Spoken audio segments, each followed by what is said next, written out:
ప్రభునందు ప్రియులైన మీకందరికీ యేసుక్రీస్తు ప్రభువారి నామములో శుభవందనాలు తెలియజేస్తూ ఉన్నాం.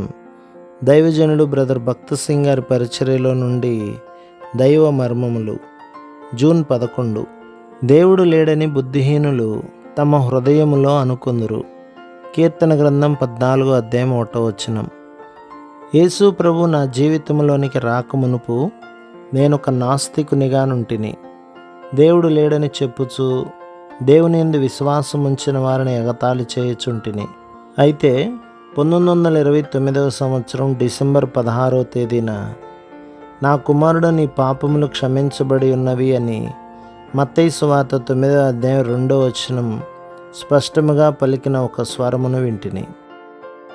అప్పటి నుండి నేను దేవునితో నడుచుటకు ప్రారంభించి తిని.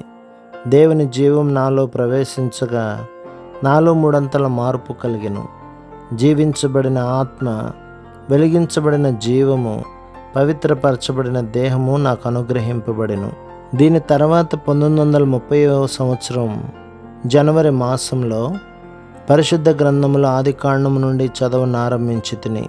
మొదటి అధ్యాయంలోనే దేవుడు చెప్పెను, దేవుడు మాట్లాడను అని అనేక పర్యాయములు చదివి తిని. 500 సార్లు కంటే ఎక్కువ ఈ మాటను మొదటి పుస్తకంలోనే గమనించదము. దేవుడు మాట్లాడును అను ఈ చిన్న మాట నా జీవితమునకెంతో ఆశీర్వాదకరమాయను. అప్పుడు, ఓ దేవా, నాతో మాట్లాడుము, నీ స్వరమును వినవలనని కోరుచున్నాను. ఇక దేనిని నేను ఆశించుటలేదు. నీవు నాతో మాట్లాడి నీ మార్గమును చూపించుము అని ప్రార్థించుటకు ప్రారంభించి తిని. దేవుడు మాట్లాడునని నేను చిన్న బిడ్డ వలె విశ్వసించి తిని.